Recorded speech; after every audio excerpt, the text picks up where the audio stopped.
Donc, on a dit qu'un seul lambda 1, c'est le rendement magnétique du bobinage primaire. Donc, K,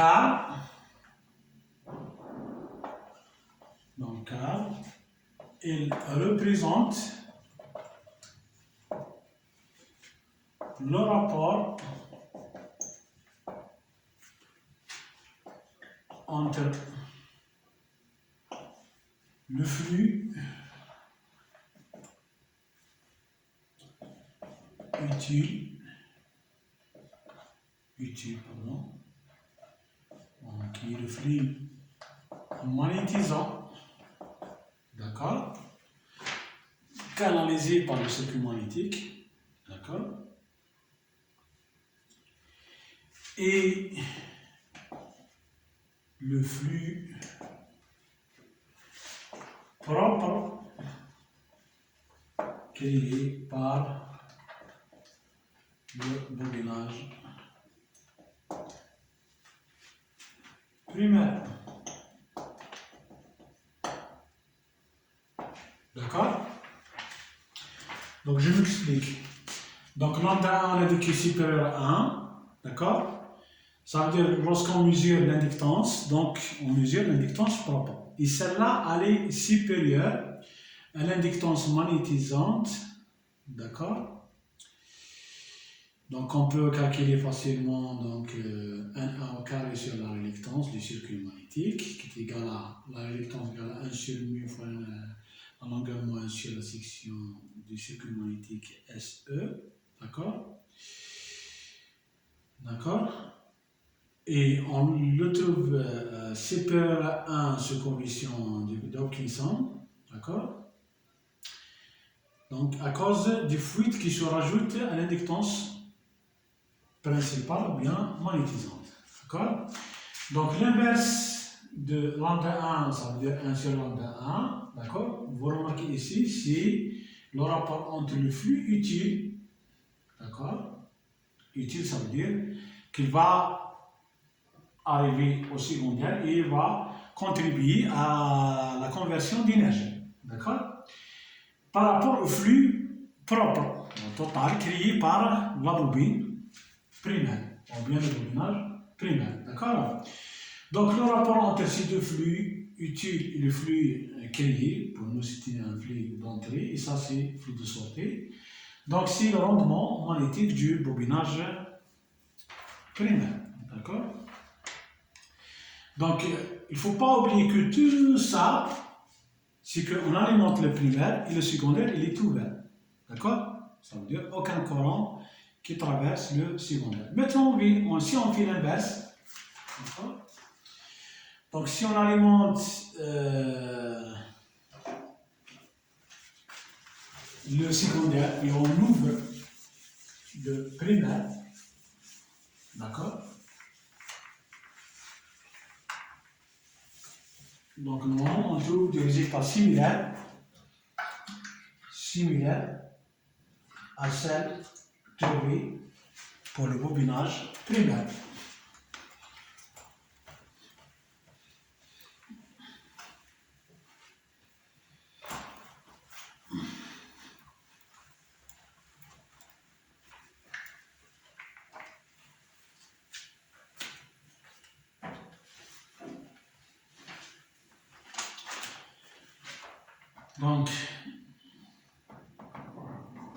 Donc, si on alimente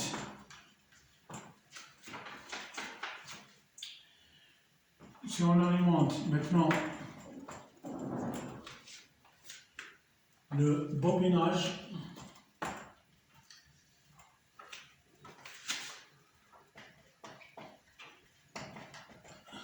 secondaire, d'accord, par une tension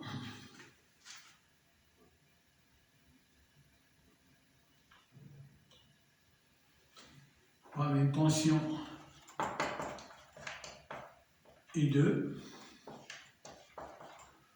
Donc ce dernier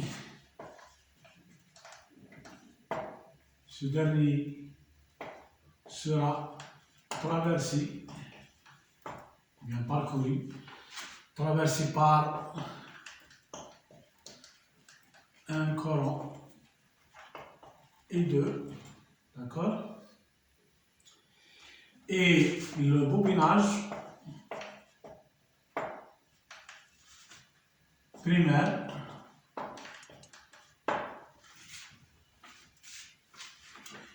étant ouvert.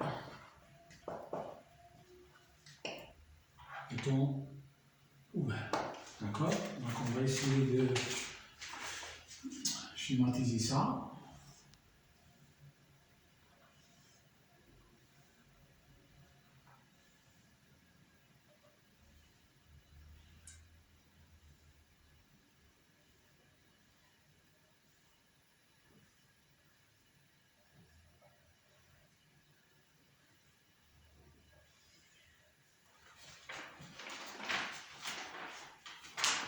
Donc on a un bobinage secondaire alimenté par une tension I2. Un courant I2 va être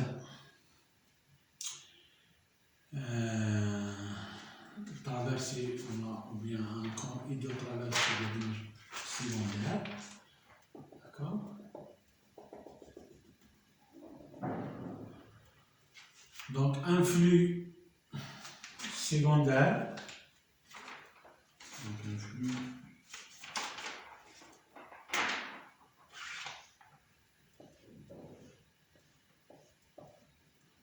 phi de prime, d'accord? Donc se divise en deux. Un phi 2 qui va être canalisé par le circuit magnétique et un autre qui va être refermé ou bien fermé ou bien fermé dans l'air, c'est phi F2, d'accord? Donc ici on a le bobinage secondaire.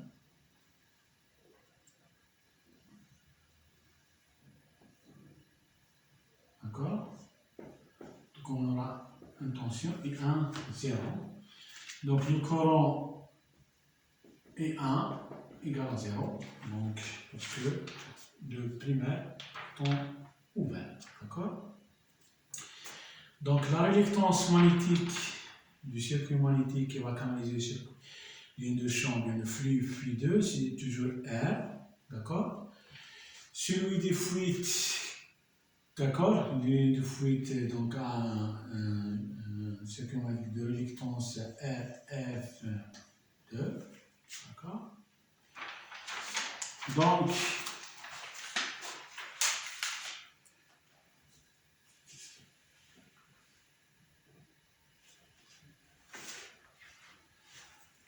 ici donc on trouve les mêmes résultats, les mêmes relations, d'accord? Donc on trouve, d'accord, des relations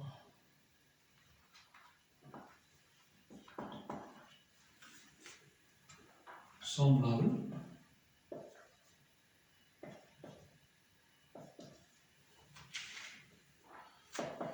Donc on a L2 chez l'inductance propre du bobinage secondaire, donc 1,2 au carré sur R2. D'accord? Donc ça c'est l'inductance propre du bobinage secondaire. D'accord? LP2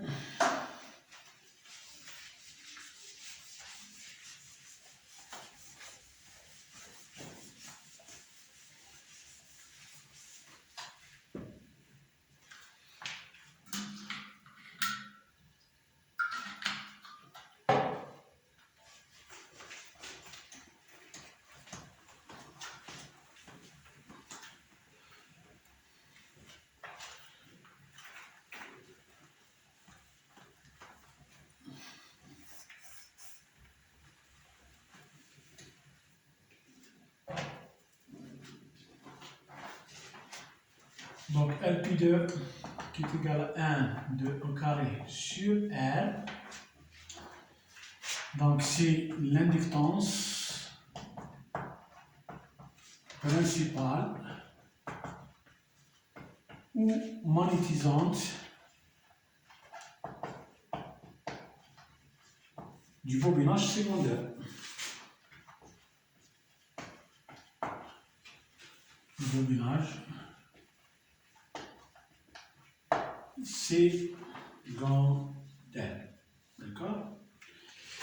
Donc LF2 qui est égal à N2 au carré sur RF2.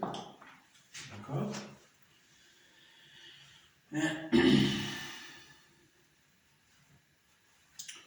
C'est l'inductance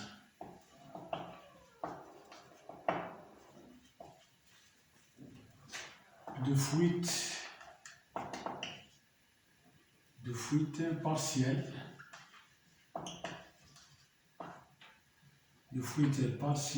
du bobinage secondaire. D'accord? Bon, kiff, hein? Donc 1 sur, donc avec 1 sur R2, c'est bien 1 sur R plus 1 sur RF2. Et on sait le flux phi2', le flux propre créé par le bobinage secondaire, se divise en deux. Si phi2, c'est le flux canalisé par le circuit magnétique, et phi F2, c'est le flux de fuite qui va être canalisé par l'air. D'accord? Et on trouve que le flux propre vu par le bobinage primaire égale la somme des deux flux. Phi2, le flux magnétisant vu par le primaire, plus le flux de fuite vu par le primaire. Donc ça c'est L2 et 2 égale L P2 et 2 plus LF2. Et donc on simplifie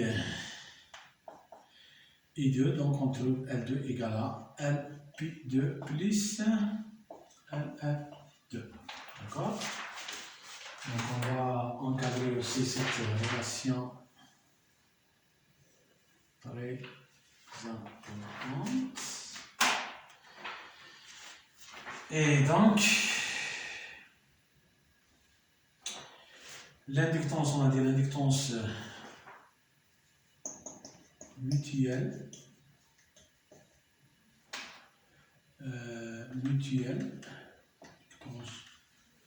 Mutuelle secondaire primaire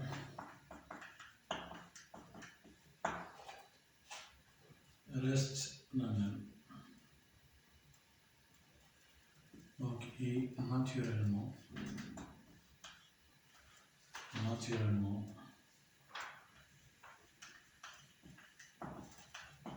la même. C'est-à-dire que M de 1 égale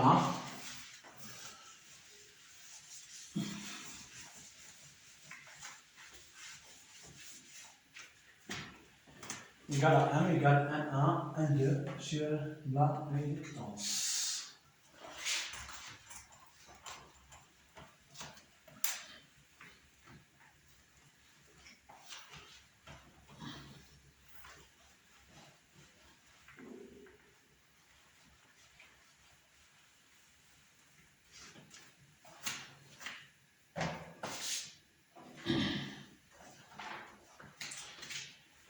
Donc M de 1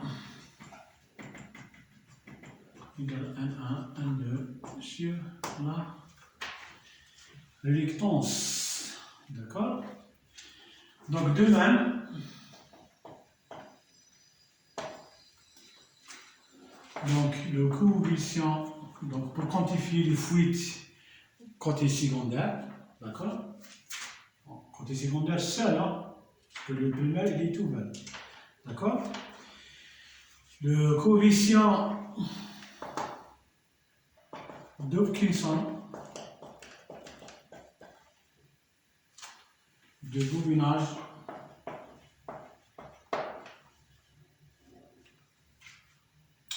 le coefficient de fuite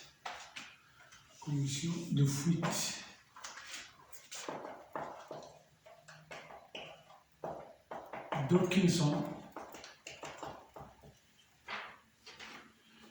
du bobinage secondaire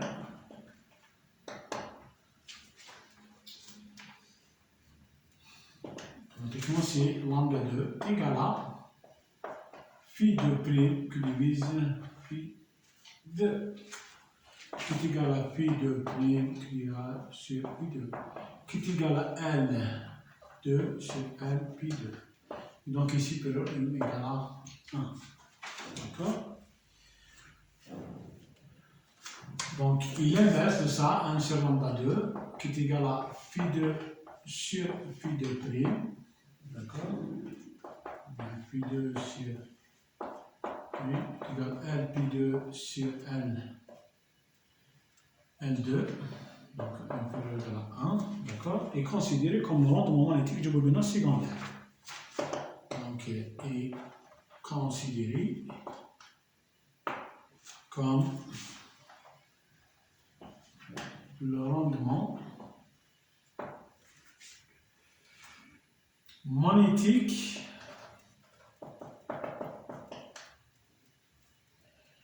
du bobinage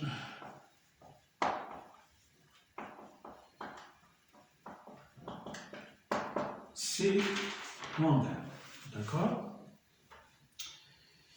Donc, on a LP1 qui est égal à N1 au carré sur la réactance. LP2 qui est égal à N2 au carré sur la réactance. Et L ou bien M qui est égal à N1, N2 sur la réactance. D'accord? Donc, si on multiplie LP1 par LP2, donc on aura N1 au carré fois N2 au carré sur R fois R, ça fait R au carré, donc on trouve N1, N2 sur la réactance, le tout au carré, et ça égale bien à M au carré. Donc ça c'est une relation très utile, d'accord, qu'on va utiliser par la suite.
Donc maintenant,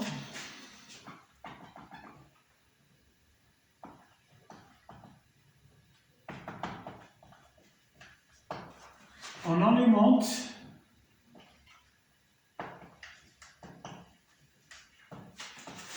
le primaire, d'accord? On alimente le primaire avec une tension U1 et on charge le secondaire, d'accord? Donc là, on va essayer de voir ce qui se passe, ou bien on va essayer de voir le couplage entre les deux bobinages primaires et secondaires, d'accord? Donc on alimente le primaire par une tension U1, donc un courant I1 traverse ce bobinage. Donc il va créer un flux propre, d'accord? Une partie va être canalisée par le circuit magnétique, ça veut dire qu'il va y arriver au niveau secondaire. Et deuxième partie, d'accord, qui suit des lignes de champ, il y a un flux qui se referme dans l'air, d'accord? Donc le flux qui va acheminer par le circuit magnétique et arriver au secondaire, suivant la loi de Lenz-Faraday, donc il va créer une tension induite, d'accord? Donc comme le secondaire est chargé, donc un courant, d'accord, et traverse ce bobinage suivant la charge branchée sur le secondaire, d'accord? Ce courant I2, donc il va créer automatiquement un flux qui s'oppose au flux créé par le primaire, donc suivant la loi de Lenz-Faraday, d'accord? Donc une partie donc, va être canalisée par le circuit magnétique et une autre partie va être refermée dans l'air, d'accord? Donc, on va essayer de définir des grandeurs, d'accord, qui nous donnent une idée sur le degré de couplage entre les deux bobinages primaire et secondaire. C'est-à-dire, est-ce que le flux envoyé par le primaire acheminé par le circuit magnétique donc, et arrive au secondaire, d'accord? Est-ce qu'il est très important par rapport au flux? D'accord? De fluide ou pas. D'accord? C'est clair?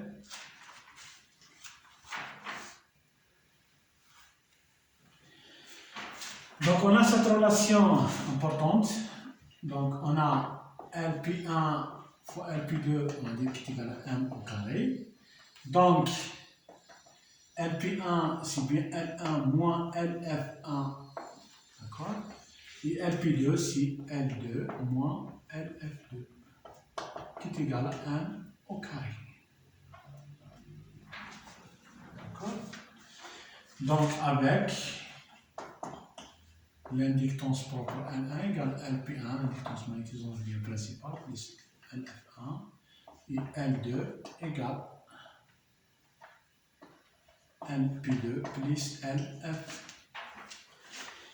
LF2. D'accord? Donc on a aussi 1 sur lambda 1 fois 1 sur lambda 2 est égal LP1 sur L1 fois LP2 sur L2. D'accord? Et LP1 fois LP2 c'est bien 1 au carré que divise L1 fois L2. D'accord? Et donc ça égale à K au carré. D'accord? Donc, c'est-à-dire que K égale la racine carré de ça. Donc la racine de 1 au carré c'est bien 1 que divise la racine carré de L1 fois L2. D'accord? Donc 1 sur lambda 1 c'est un rendement magnétique c'est inférieur ou égal à 1. 1 sur lambda 2 c'est un rendement magnétique côté secondaire donc aussi inférieur à 1. Donc leur produit va être inférieur ou égal à 1. D'accord? Donc K1 ou bien K est appelé le coefficient de couplage.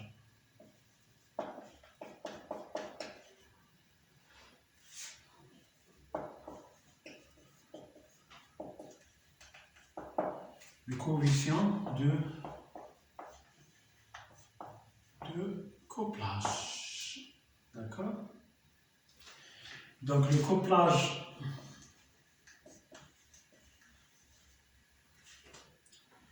est de temps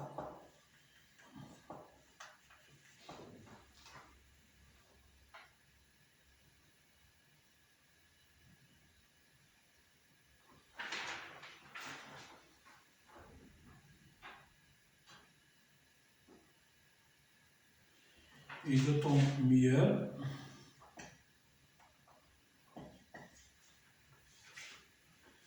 le couplage est d'autant mieux que K envers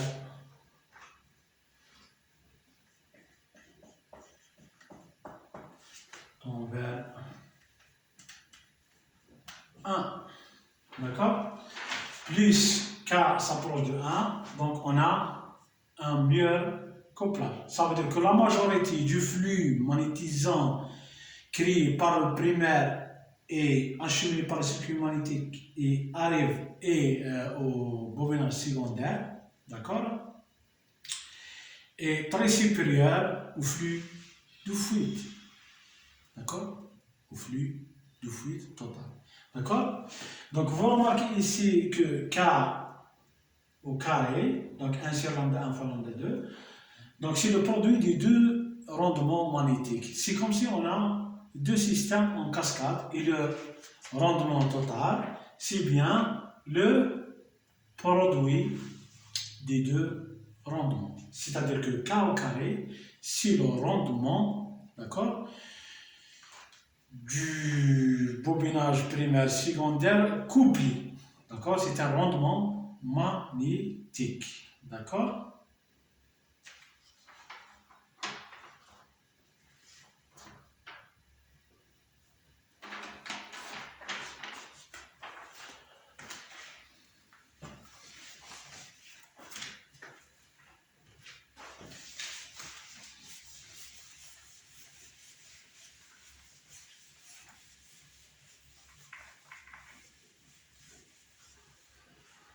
Donc ici, le coefficient de couplage, donc on a dit, plus que ici proche de 1, plus le couplage est mieux. D'accord؟ يعني الترابط المغناطيسي بين الوشيعة أو الملف الابتدائي والملف الثانوي يكون ارتباط بينهما مغناطيسي ارتباط قوي إذا كان هذا المعامل K قريب من الواحد. هذا يعني أن التدفق الضائع قليل بالنسبة إلى التدفق المغناطيسي الذي يتم نقله عبر الذرة المغناطيسية المكونة من حديد إلى الملف الثانوي.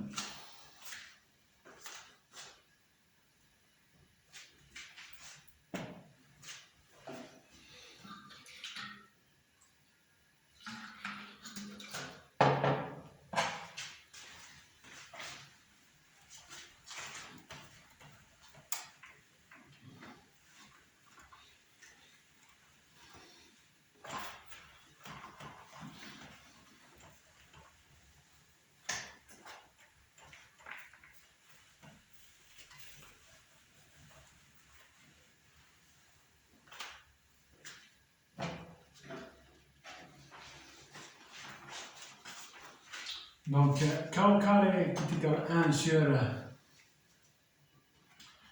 lambda 1 fois 1 sur lambda 2 qui est égal à phi 1 sur phi 1 prime fois phi 2 sur phi 2 prime.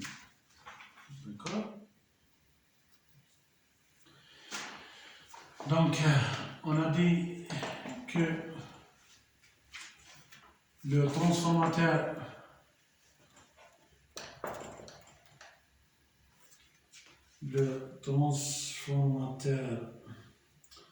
fonctionne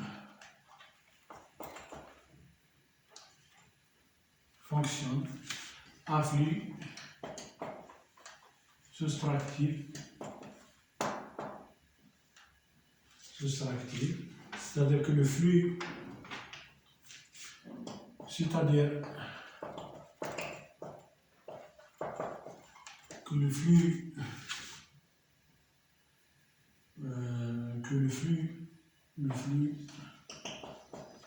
dans le circuit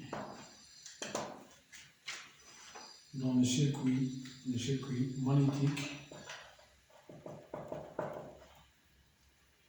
est le même.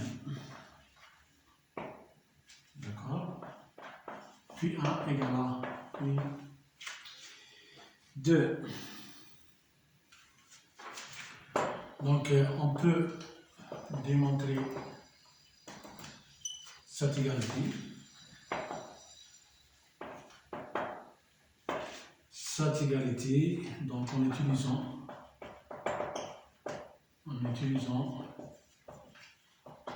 le théorème d'Ampère.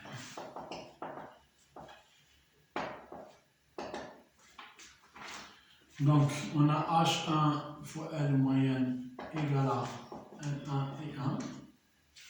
D'accord? Donc, ça, c'est primaire alimenté et secondaire ouvert. Et H2 fois L moyenne égale 1, 2 et 2. Donc, secondaire alimenté et primaire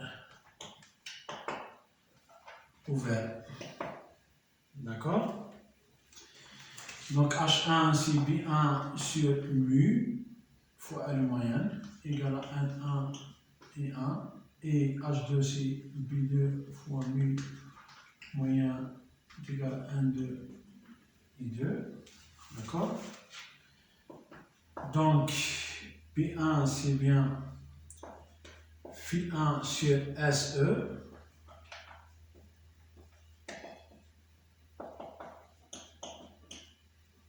Et ça, c'est bien Phi2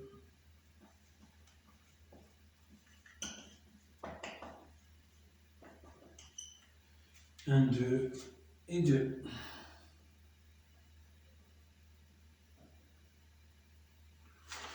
Donc, on a 1, 1 et 1 égale à 1, 2 et 2. 1, 1 égale à 1, 1 et 1 égale à 1, 2 et 2. Et donc, Phi1, ça c'est la réluctance. Ça c'est la réluctance. Donc, on aura Phi1 égale à Phi2.